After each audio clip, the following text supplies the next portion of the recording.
नमस्कार। एक बार फिर से उपस्थित हूँ आप सबके सामने विश्लेषण जन्म कुंडली का इस कार्यक्रम के अंतर्गत। आज जो आपके सामने कुंडली लेकर के आया हूँ, ये कुंडली आई है मेरे पास भीलवाड़ा राजस्थान से। शुरू करते हैं आज का कार्यक्रम। कहीं नहीं जाना है, बिल्कुल बन के रहिएगा। कार्यक्रम के आरंभ में मैं आप लोगों से बात कहूँ कि ये जो कुंडली विश्लेषण है, इसमें आपको बहुत सारे सिद्धांत, बहुत सारे सूत्र पता चल जाते हैं। साथ ही साथ एक समस्या से ग्रसित व्यक्ति के कुंडली के ग्रह कैसे बैठे होते हैं और वो कहाँ से किस तरीके से व्यक्ति को प्रभावित कर रहे हैं, इसको समझने का बड़ा बेहतर मौका मिल जाता है। इस वजह से अगर आप ज्योतिष में इंटरेस्ट रखते हैं, आपकी दिलचस्पी अगर है, तो निश्चित रूप से कुंडली विश्लेषण का कार्यक्रम बड़ा ही प्रैक्टिकल व्यू रख करके आप इसे देख सकते हैं और इसमें बहुत सारी चीज़ें समझ में आ जाती हैं कि ग्रह कहाँ कैसे बैठ करके। क्योंकि कई बार होता है कि फलादेश जो होता है वो आजकल के समय में भाव फल के कथन करने वालों की संख्या ज़्यादा है। बस गुरु पंचम भाव में बैठ गए तो सबके एक लाठी हाँक दिए।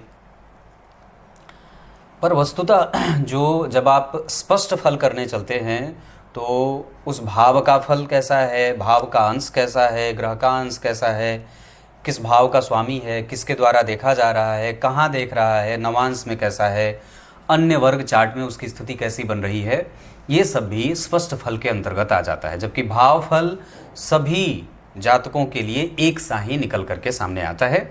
हमें भाव फल से ज़्यादा स्पष्ट फल करने पे विचार करना चाहिए और उस पे अपनी प्रोग्रेस स्पष्ट फल कथन की तरफ लेके जाना चाहिए।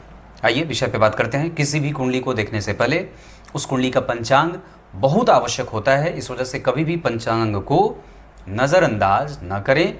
एक अच्छा ज्योतिषी कभी भी पंचांग को ओवरलुक नहीं करता है। आइए बात करते हैं विषय पे। भाद्रपद माह में जन्मे लोग कैसे होते हैं, तो इसका भी कुछ प्रभाव होगा। तो भाद्रपद माह में जन्मे लोग देखने में सुंदर होते हैं और उनके अंदर का जो गुण होता है, जो उनका नेचर है, वो काफ़ी बचपना लिए हुए रहता है। ठीक है। दक्षिणायन में जन्मे होने से जितने भी पापक ग्रह होंगे, शनि, मंगल, राहु, केतु आदि, ये सारे के सारे ग्रह बलवान हो जाएंगे, या यूं कह सकते हैं कि इनके फल का जो इंटेंसिटी जिसको बोलते हैं वो मजबूत हो जाएगा और वो तीव्रतम गति से परिणाम करने वाले ग्रह बनेंगे। मतलब शनि, मंगल, राहु, केतु।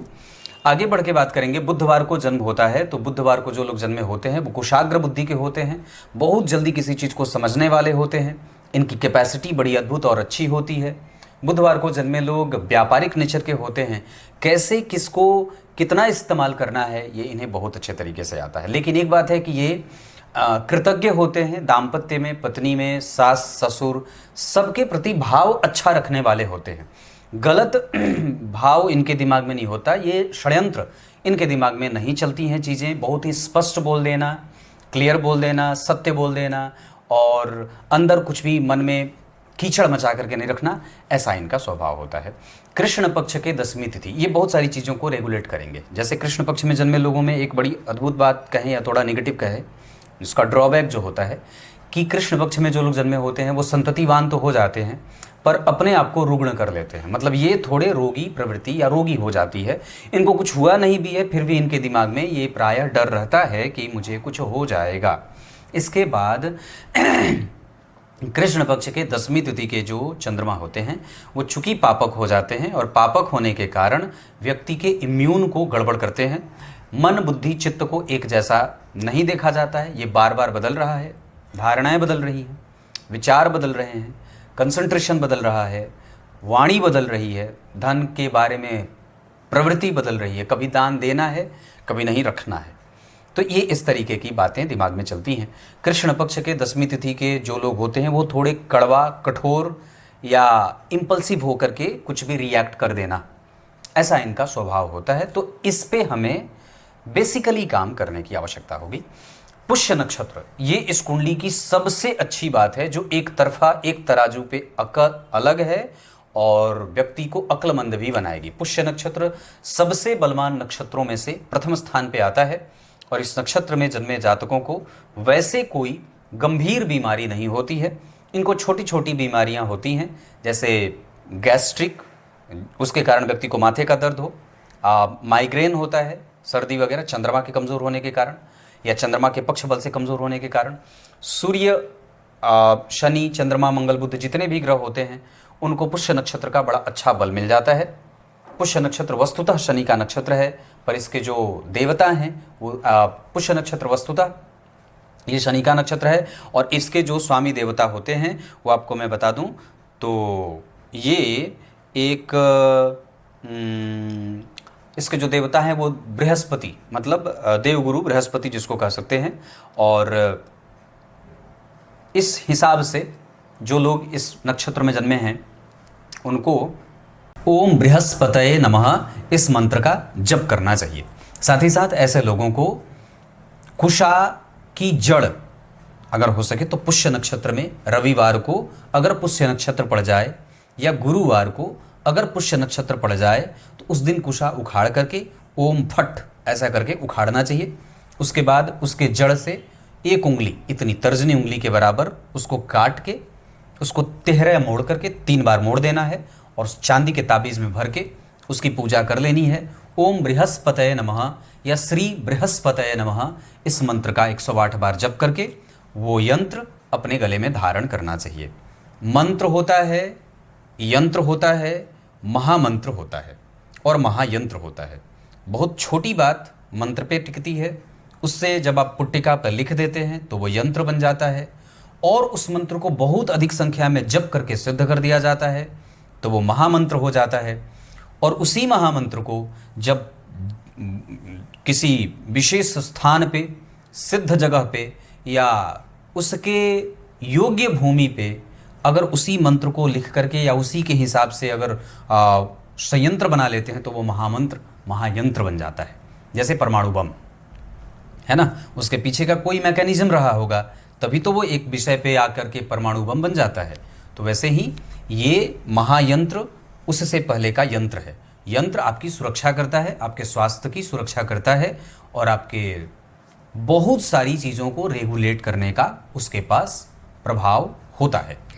बात करते हैं पुष्य नक्षत्र के बाद शिव योग, जहाँ व्यक्ति बहुत ज़्यादा भविष्य की चिंता नहीं करता, मस्त रहता है अपने आप में और बहुत ज़्यादा विचार करने वाला नहीं होता है, उसके दिमाग में बहुत सारी चीज़ें चलती नहीं हैं, बड़ा ही खुश मिजाज प्रवृत्ति का होता है। ब्राह्मण वर्ण और देवगण के कारण दाम्पत्य में कभी विवाद नहीं होना चाहिए, क्योंकि यहाँ पे इस कुंडली में ब्राह्मण वर्ण और देवगण के होने के कारण कोई विवाद नहीं है।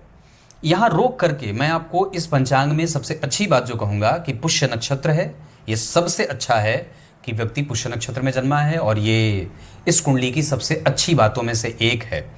तो भाद्रपद माह में कृष्ण पक्ष के 10वीं तिथि को जन्म दिवस मनाना चाहिए। इसके साथ साथ उसी कृष्ण पक्ष के 10वीं तिथि के करीब करीब 10वीं एकादशी द्वादशी के करीब जो आपका जन्म तिथि मैंने बताया, उसी के आसपास जब पुष्य नक्षत्र पड़ जाए तो तुलादान करना चाहिए अपने वजन के बराबर। इससे आपके स्वास्थ्य से संबंधित समस्याओं का निराकरण होता है और आपको लाभ मिलता है। अगर जन्म दिवस मनाना हो तो भाद्रपद कृष्ण इसी तिथि को या पुष्य नक्षत्र जिस दिन भी पड़ जाए उस महीने में भाद्रपद माह में उसी दिन जन्म दिवस मना लेना चाहिए। इसी समय ऐसे ही जन्म दिवस मनाना चाहिए, अंग्रेजी महीने से 3 अक्टूबर नहीं, है ना।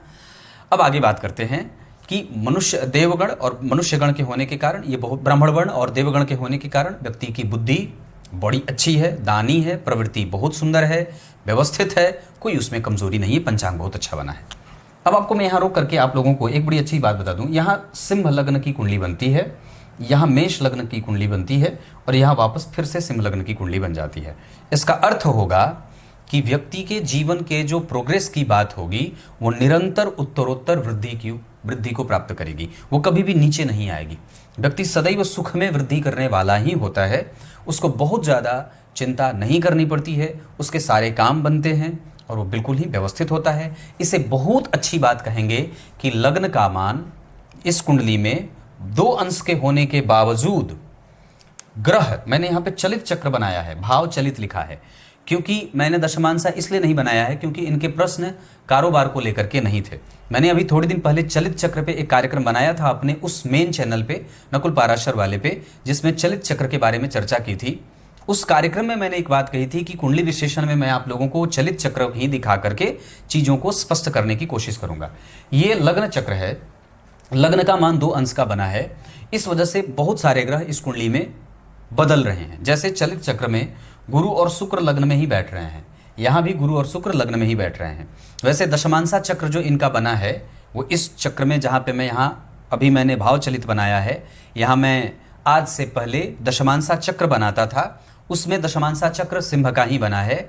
इस वजह से ये भी मैंने उस कारण से बात कही थी कि व्यक्ति के प्रोग्रेस की जो गति होती है वो बहुत अच्छी और निर्बाध गति से निरंतर होती है। पर भाव चलित चक्र में ग्रहों को देखा जाता है तो यहाँ गुरु और शुक्र लग्न में बैठे हैं, यहाँ भी गुरु और शुक्र लग्न में बैठे हैं। इस वजह से गुरु और शुक्र बदल नहीं रहे हैं, जिसके कारण इनका फल व्यक्ति को डेविएशन के साथ नहीं मिलेगा, एक्यूरेसी के साथ मिलेगा। जबकि दूसरे भाव में सूर्य, मंगल और बुध बैठे हैं, वहाँ बुध भी थोड़े क्रूर और थोड़े पापक होंगे। मतलब बुध वहाँ पे धनवान व्यक्ति को बनाएंगे, साहस, बल, धन को लेकर के ऑप्टिमिस्टिक विचारधारा, पर बहुत ज़्यादा वो धन के ऊपर टिका नहीं है, वो धन को बहुत ज़्यादा बचाना नहीं चाहता है और बहुत ज़्यादा वो धन की चिंता नहीं करता है। वो परमात्मा पे विश्वास करके अपना काम करता रहता है, परिवार को संतुलित रखना चाहता है, वो नहीं चाहता है कि परिवार में किसी भी प्रकार का कलह हो। पर वाणी भाव में सूर्य, मंगल और बुध के बैठने के कारण कई बार वाणी से कुछ ऐसी बात निकल जाती है, या कई बार कुटुंबजनों से, चूंकि दूसरा भाव कुटुंब का भी होता है, तो कई बार कुटुंबजनों से ऐसे वाणी प्रकट हो जाती है जिसके कारण उसके अपने ही निकटस्थ लोग जो सास ससुर हैं, घर परिवार के लोग हैं, वो कई बार व्यवहार में कमजोरी देखने को मिल जाती है सीधा। लेकिन यहाँ पे मैं बात कर रहा था तो यहाँ पे बुध जो है वो द्वितीय भाव से उठ करके यहीं बैठे हैं, जबकि सूर्य और बुध यहीं बैठ रहे हैं, मंगल देव तीसरे भाव में आ रहे हैं। इसका अर्थ होगा कि मंगल देव यहाँ कन्या राशि में बैठे हैं, 30% का परिणाम कन्या राशि का देंगे, जबकि 70% का परिणाम मंगल देव कन्या राशि का तीसरे भाव का देंगे और काफी हद तक वो तुला राशि से प्रभावित होंगे। इसका अर्थ होगा कि यहाँ मंगलदेव व्यक्ति को पराक्रमी बनाएंगे, साथ ही साथ इस कुंडली के भाग्येश होकर के धन और तृतीय दोनों भावों का प्रभाव कर रहे हैं। इस वजह से व्यक्ति के जीवन में धन को लेकर के इसी वजह से वो बहुत ज़्यादा सटा हुआ नहीं है, क्योंकि धन भाव में मंगल है नहीं, वो 70% तृतीय भाव में है। तो व्यक्ति पराक्रमी है, दानी है, परोपकारी है और कम्युनिकेटिव है। वही बात अगर करेंगे, छठवें भाव में शनि राहु बैठे हैं, तो यहाँ राहु आप देख रहे हैं कि लग्न चक्र में पंचम भाव में धनु राशि में बैठे हैं, जिससे गुरु को दृष्टि प्राप्त हो रही, गुरु की दृष्टि प्राप्त हो रही है। मतलब जिस भाव में गुरु बैठे हैं, जिस भाव में राहु बैठे हैं, उस भाव का स्वामी गुरु उन्हें देख रहा है। साथ ही साथ एक अन्य ग्रह मंगल की भी दृष्टि है। मैंने चलित चक्र वाले कार्यक्रम में ये बात आप लोगों से स्पष्ट किया था कि ग्रह की जो दृष्टि देखी जाती है वो लग्न से ही देखी जाती है, बाकी चलित चक्र से ग्रह की दृष्टि नहीं देखी जाती है। तो यहाँ पे जो मंगल की दृष्टि होगी वो द्वितीय भाव से ही होगी, जो चतुर्थ पंचम भाव को देखेगी। यहाँ से मंगल की दृष्टि नहीं देखी जाएगी। यहाँ मंगल का फल देखा जाएगा कि कन्या राशि के 70% का परिणाम वो तीसरे भाव का दे रहे हैं, लेकिन वस्तुतः उनकी दृष्टि जो होगी वो दूसरे भाव से ही देखी जाएगी। तो मंगल और गुरु दोनों का संबंध जन्म कुंडली के पंचम भाव से, साथ ही साथ राहु का संबंध भी बन रहा है। इस वजह से व्यक्ति एजुकेशन में दिलचस्पी रखने वाला जरूर होता है, पर उतना मन उतना लगता नहीं है। ठीक है, यहां मैंने आपसे इतनी बात बताई है। अब आगे बढ़ के बात करते हैं। तो चंद्रमा और केतु यहां एक साथ बैठ रहे हैं। जो चंद्रमा यहां 12वें भाव में बैठ करके पापक थे, 12वें के चंद्रमा इम्यून कमजोर करते हैं, रक्तचाप प्रभावित करते हैं, पाचन तंत्र गड़बड़ होता है, मन एकाग्र नहीं होता है, बड़ा भटकाव में है, बहुत सारी चीज़ें दिमाग में चल रही हैं, अनियमितता है, एक जैसी रेगुलराइजेशन नहीं है, विचारों में जो है वो भटकाव भी है। तो ये क्यों है? क्योंकि चंद्रमा ठीक नहीं बैठ रहे हैं। दूसरा कि वो चंद्रमा गुरु से द्विद्वादश में है और चलित चक्र में ये चंद्रमा और केतु एक साथ आ रहे हैं। इस वजह से भी व्यक्ति को जो परम शांति मिलती है, जहाँ व्यक्ति का बिल्कुल दिमाग एकदम शांत है, व्यवस्थित है, वो गड़बड़ हो रहा है। अब जरा आपकी कुंडली में मैं भाग्य का परीक्षण करता हूँ, क्योंकि जब जन्म कुंडली का नवम भाव डिफरेंशिएशन में जाता है तो गड़बड़ी पैदा करता है। भाग्य का सुख कैसा है? भाग्य भाव के अधिपति मंगल कन्या राशि में बैठे हैं, ये संघर्ष देते हैं। शास्त्र कहता है भाग्य भाव के स्वामी द्वितीय, 12वें, तीसरे, 6वें और 8वें भाग्य से संबंधित चिंताएं देते हैं। भाग्य वस्तुतः कुछ और नहीं, आपके पूर्वजों का आशीर्वाद है, आपके पति के साथ आपका कम्युनिकेशन है और आपके काम में, चाहे आप वहाँ उपस्थित हों या नहीं हों, आपका काम कहीं भी हो रहा हो, उस काम में कितनी जल्दबाजी होती है, कितनी जल्दी आपका काम हो जाता है, यही भाग्य है। भाग्य और कुछ नहीं है। मैंने जो सामने से देखा है कि जिस व्यक्ति की कुंडली में भाग्य बल अच्छा रहता है, भाग्य की कुंडली अच्छी रहती है, भाग्य भाव की स्थिति अच्छी रहती है, उसकी कुंडली भी प्रोग्रेसिव होती है और उसका काम भी रुकता नहीं है। यहाँ भाग्य में संघर्ष दे रहा है। और दूसरा, भाग्य भाव का सुख कैसा, तो सुख अच्छा है, मतलब पति पत्नी के बीच का कम्युनिकेशन ठीक रहेगा तो भाग्य का सुख मिलेगा। इस वजह से पति और पत्नी आपस में कभी भी मतभेद में ना जाएं। परंतु चलित चक्र में जब भाग्य भाव का परीक्षण करते हैं तो भाग्य भाव से चौथे घर में चंद्रमा और केतु का ग्रहण लग रहा है। इस कारण से कभी कभी ये मतभेद प्रकट होगा। वाणी भाव में सूर्य, मंगल और बुध जैसे 3 ग्रह बैठे हैं, जहां बुध पापक हो रहे हैं, पापक प्रभाव नेचर में दे रहे हैं। मसालेदार चीज़ें खाना, चटपटी, खट्टी, ऐसी चीज़ों पे के प्रति व्यक्ति का सेवन करना ज़्यादा देखा जाता है। तो और चंद्रमा के बारे में जाने के कारण व्यक्ति सस्टेन नहीं करता है किसी भी एक विषय पे, या जो उसके दिमाग में बात चलती है, कोई एक चीज़ जो उसने कह दिया कि नहीं मैं पक्का ये करके रहूँगी, तो वो व्यक्ति उस पर बहुत ज़्यादा दिन तक अमल नहीं कर पाता है। तो ये जो चीज़ें बनती हैं हमारे जीवन में, वो इसी चंद्रमा और केतु के कारण, और साथ ही साथ यहाँ जो शनि बैठे हैं वो राहु के साथ बैठे हैं। इस कारण से भी कि जन्म कुंडली में जब शनि स्वग्रही राहु के साथ बैठेंगे तो व्यक्ति को कोई ना कोई बीमारी देने लगते हैं। उसका साहस, उसका बल, उसके रोग प्रतिरोधक क्षमता को वो कमज़ोर और परेशान करते हैं। तो ये इस कारण से व्यक्ति कभी कभी ऐसे अपने जीवन में इस तरीके की समस्या होते देखता है। अभी आने वाली है आगे शुक्र की दशा।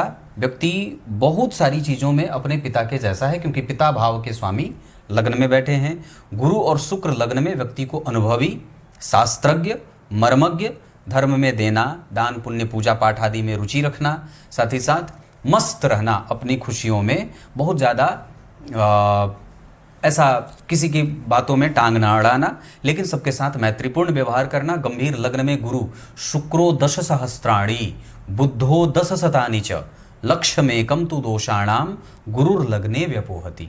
1,00,000 दोषों का समन देवगुरु बृहस्पति लग्न में करते हैं। और शुक्रो 10 सहस्त्राणी, शुक्र जो होते हैं वो लग्न में 10,000 दोषों का समन कर देते हैं।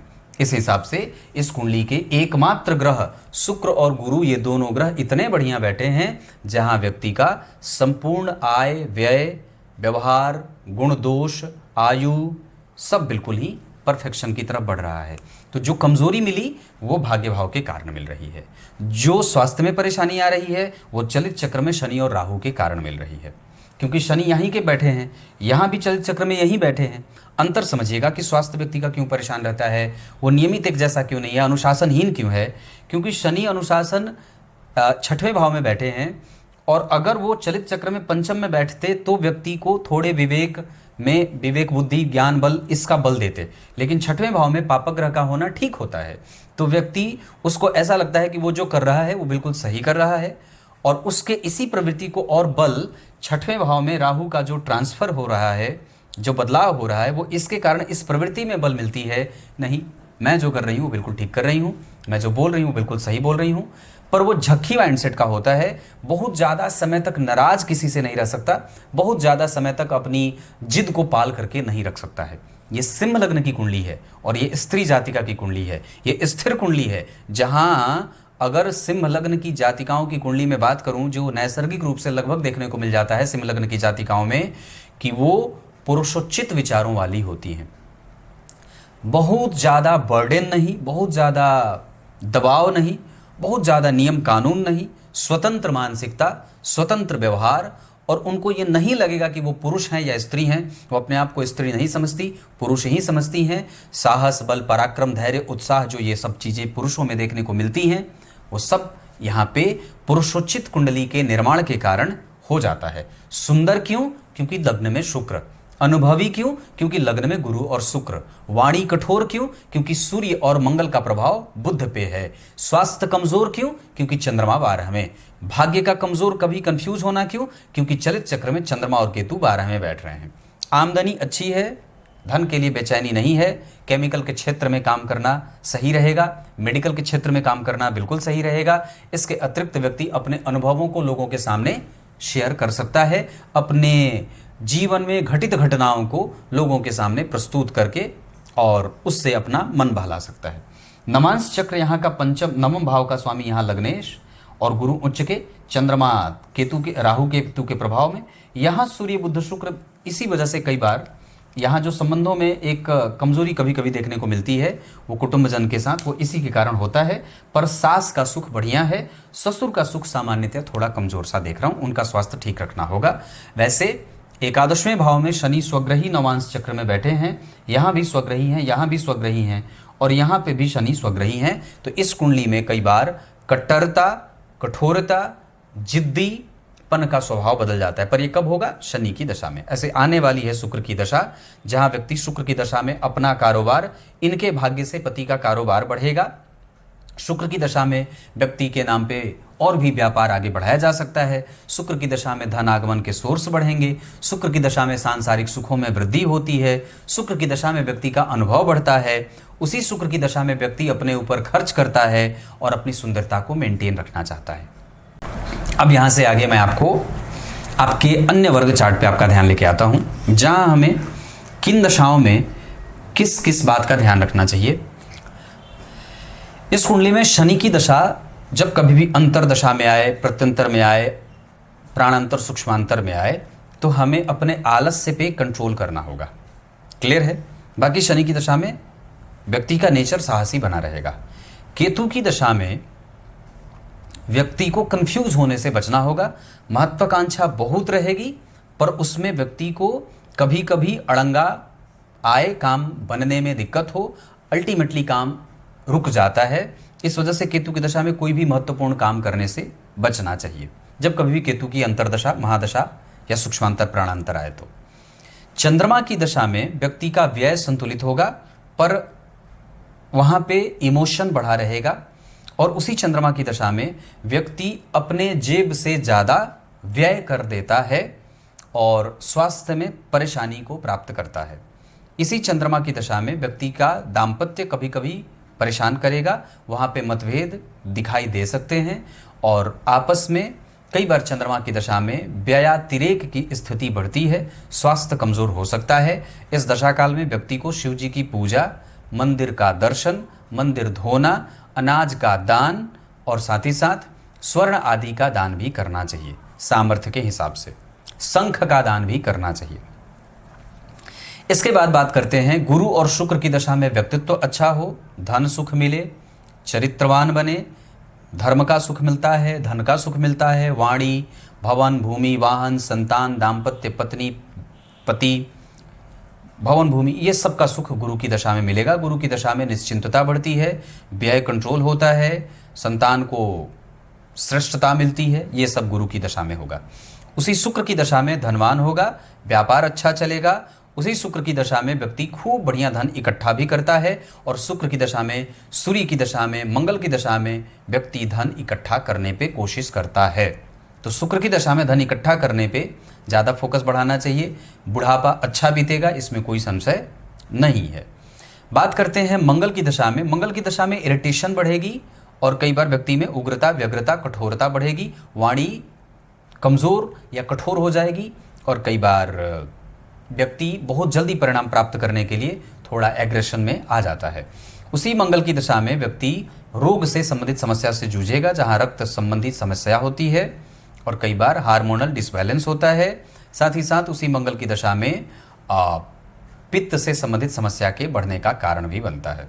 लग्न में गुरु और शुक्र बैठे हैं, इस वजह से व्यक्ति का व्यक्तित्व ब्राह्मणों के सदृश होता है। ब्राह्मणों का आदर, गुरुजनों का आदर, गुरु का सम्मान, गुरु पुरोहित की आदर सत्कार की स्थिति बनी रहती है।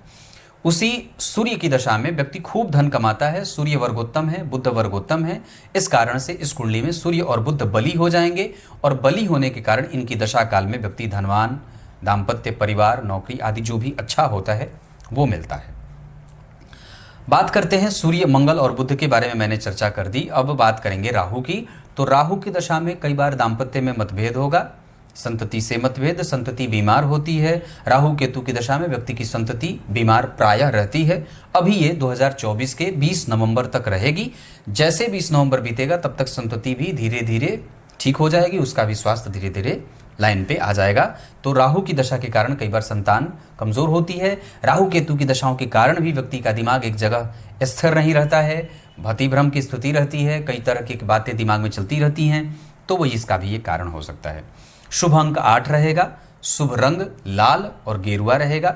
ये इतनी सारी चीजें अष्टक वर्ग और बाकी के आधार पे हमें अपने व्यक्तित्व को ऐसा नहीं समझ लेना है कि मैं बहुत जानकार हूं, मैं बहुत समझदार हूं।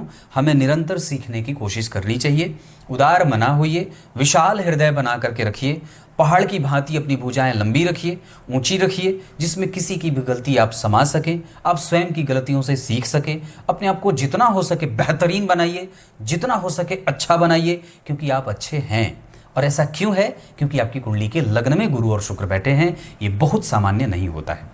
इसके साथ साथ अगर मैं बात करता हूँ द्वितीय भाव के अष्टक वर्ग की बात, तो वहाँ पे हमें अपने वाणी पे काम करना है, धन बचाने पे कोशिश करनी है, वाणी को और भी ज़्यादा संतुलित बनाना है। व्यवहार कुशल बनाने के लिए अगर हो सके तो गणेश जी के मंत्रों का जप किया जा सकता है।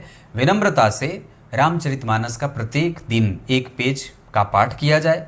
इसके साथ साथ गुरु मंत्र का जप किया जाए और अपने आप को ठाकुर जी की सेवा में लगा करके रखा जाए। पीपल के वृक्ष के पास जा करके थोड़ा दीपदान वगैरह कर देना चाहिए, उससे भाग्य का बल बढ़ता है, ठाकुर जी की आशीर्वाद और उनकी कृपा प्राप्त होती है। हमें मेहनत भी करना है, अपने आप को चंदन की तरह बनाना है। परिवार के लोगों की सेवा ठाकुर जी की ही सेवा होती है। इस वजह से यहाँ पे इस बात का ध्यान रखना होगा। नियमबद्ध होकर के जीना है। माता और पिता का सुख इस कुंडली में 100% अच्छा है, इसमें कोई संशय नहीं है कि आप बुद्धिमान हैं, पर विवेक कभी कभी कमज़ोर हो जाता है। वहाँ पे कई बार निर्णय गलत हो जाता है, इसका ध्यान रखना होगा। वो पंचम भाव पे राहु और केतु के कारण। पंचम भाव पे राहु और गुरु का संबंध कई बार व्यक्ति के अंदर के सकारात्मक भावों को कमज़ोर करता है और व्यक्ति के अंदर की ऑप्टिमिस्टिक प्रवृत्ति को निगेटिविटी में बदलता है। ऐसी अवस्था में हमें बड़ों का आदर सदैव करना है। अगर अपने बच्चे को प्रोग्रेस में देखना चाहते हैं तो आजकल के माता पिता को मैं बात बता दूं, जिनका बच्चा छोटा है, अगर अपने बच्चे को श्रेष्ठ बनाना चाहते हैं, बढ़िया बनाना चाहते हैं, तो अपने सास ससुर और अपने इष्ट मित्रों की आदर की भाव की स्थिति अपने दिमाग में रखिए, उनका आदर करिए। उसका ही आशीर्वाद आपके बच्चे को प्रोग्रेस दे देता है। ये बिल्कुल ही सधी हुई बात है। साहस ठीक है, नौकरी व्यापार दोनों ये कुंडली कर सकती है। वैसे ये कुंडली नौकरी वाली है, बहुत अच्छी नौकरी कर सकती है। साथ ही साथ इनके नाम पे व्यापार, इनके नाम पे निवेश बिल्कुल किया जा सकता है। कमर्शियल फ्लैट वगैरह बनाना हो या कोई ज़मीन या प्लॉट खरीदना हो तो बिल्कुल खरीद सकते हैं। रेंटल प्रॉपर्टी का योग आपकी कुंडली में ज़्यादा अच्छा है। खाने पीने से संबंधित काम इस कुंडली में बहुत अच्छा रहेगा। इस कुंडली में बहुत ज़्यादा अभी सोचने की आवश्यकता है। व्यक्ति सोचता नहीं है और कई बार काम कर देता है। तो हमें कुछ भी रिएक्ट करने से पहले अपने आप को थोड़ा नहीं सोचो, सुनो, गुनो, उसके बाद आगे बढ़ो। ऐसा क्योंकि अष्टम भाव की स्थिति कई बार जब लग्न में बन जाती है, अष्टमेश जब लग्न में बैठ जाते हैं तो व्यक्ति को कई बार वहाँ दिमाग लेके जाने लगते हैं जहाँ नहीं जाना चाहिए, जहाँ जाना चाहिए वहाँ नहीं जाता है। इसके बाद मैं भाग्य की सराहना करूँगा। ऐसा 100% तो नहीं है, पर भाग्य को बल देने के लिए बजरंगबली के हनुमान चालीसा का पाठ प्रत्येक दिन 3 बार या 7 बार होता रहे। घर में सरसों तेल का दीपक जलाया जाए, साथ ही साथ ब्राह्मणों को दान दिया जाए। इसके अतिरिक्त इस कुंडली में दशम स्थान की स्थिति बहुत अच्छी बनी है और प्राप्त तो ये कुंडली इतनी बढ़िया करेगी कि कोई सोचने और पूछने वाली बात ही नहीं है। सूर्य व्यक्ति को 15 अंश में युवावस्था में हस्त नक्षत्र में बैठे हैं। इस कारण से व्यक्ति कम से कम धन के लिए बहुत ज़्यादा चिंताएं तो नहीं रहेगा, पर वैसे व्यक्ति धनवान और सुखी होता है। चंद्रमा के बारे में मैंने बात की, वहाँ बहुत लंबी बीमारी नहीं होती, छोटी छोटी बीमारियों से व्यक्ति परेशान रहता है। मंगल व्यक्ति को साहसी और क्रुद्ध और कई बार रोगी बना रहे हैं, जबकि बुध व्यक्ति को इमोशनल बना रहे हैं। वाणी कई बार बहुत ही मीठी या कर्णप्रिय होती है। गुरु का प्रभाव जन्म कुंडली में व्यक्ति को अनुभवी ही बना रहा है या अनुभवी होने का संकेत दे रहा है। वहीं शुक्र भी व्यक्ति को थोड़ा अपने आप को आगे समझना, अपने आप को तेज तर्रार मान लेना, ऐसा बना देते हैं। वहीं शनिदेव जन्म कुंडली में जो स्थिति बना के बैठे हैं उसके आधार पर उनको थोड़ा आलस्य या थोड़ा कठोर ऐसा बना रहे हैं, कम्युनिकेशन गैप दे रहे हैं दरअसल यहाँ पे, इस कारण से। और दूसरा कि चंद्रमा के ऊपर जब शनि राहु केतु या लग्न के ऊपर जब शनि राहु केतु का प्रभाव पड़ जाता है तो व्यक्ति थोड़ा अस्थिर माइंडसेट का होता है। नक्षत्र के आधार पे पुष्य बढ़िया रहेगा, पुनर्वसु बढ़िया रहेगा, हस्त बढ़िया रहेगा, उत्तराषाढ़ा, उत्तरा फाल्गुनी, रेवती ये नक्षत्र किसी भी काम को करने के लिए बहुत अच्छे रहेंगे। दिन आपके लिए रविवार और मंगलवार का बहुत अच्छा रहेगा, साथ ही साथ गुरुवार का भी बहुत अच्छा रहेगा। रत्न के आधार पे आप अगर चाहें तो आप गुरु का रत्न पुखराज धारण कर सकते हैं, इसमें कोई संशय नहीं है, इतनी सारी चीजें कर सकते हैं। कुछ भी अगर अच्छा करना हो धर्म से, आध्यात्म से, पूजा से, पाठ से, मंत्र से, दान से, मंगल की दशा या मंगलवार कर सकते हैं। संतान से संबंधित अगर कोई निर्णय लेना हो तो गुरु और शनि की दशा का इस्तेमाल कर सकते हैं। क्लियर है? कुछ इसी तरीके से आज के इस कार्यक्रम का समापन करते हैं। तब तक के लिए इजाजत दीजिए, कल एक बार फिर से उपस्थित होंगे। बहुत बहुत नमस्कार।